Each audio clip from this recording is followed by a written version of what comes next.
પાક ખરાબ થઈ જાય હા અને કડા પડ્યા હોય હા તો વીમો પાકે. વાહ અતિશય ભાઈ વરસાદ આવી ગયો હોય અને ઉભો પાક બરબાદ હો. થાય તો વીમો પાકે. વાહ સાહેબ વાહ પાક પાકી ગયો હોય, હા હા લણણી થઈ ગઈ હોય, જીકારો ખેતરની જીકારો અંદર પાકનો ઢગલો પડ્યો હોય, ટ્રેક્ટર આવવાની રાહ જોતા હોય, હા હા ગાડું આવે કે ટ્રેક્ટર આવે એટલે માલ ભરીને ખેતરથી સીધું બજાર જવાનું નક્કી એટલે કર્યું પણ હોય. હાવ આમ ન હોય એ ભાઈ આજકાલમાં જવાનું જ હોય, ખેડૂત ખુશ હા હોય, ઢગલા થયા હોય, અનાજના પાક પાક્યો હોય.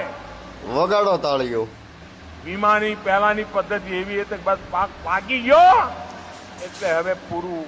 હા અમે પ્રધાનમંત્રી ફસલ બીમા યોજના એવી લાયા છીએ વાહ વાહ ભાઈ વાહ કે પાક પાકી ગયો હોય, ખેતરમાં ઢગલો પડ્યો હોય ઓ અને લણણી કર્યા પછી પાકનો હા ઢગલો પડ્યો હોય અને બજારમાં જવાની તૈયારી ચાલતી હોય અને 15 દિવસમાં જો કરા પડે, વરસાદ આવે, આંધી આવે અને એ પાકેલો પાક પણ બરબાદ થઈ જાય તો પ્રધાનમંત્રી ફસલ બીમા યોજનામાં એમાં પણ પૈસા મળે.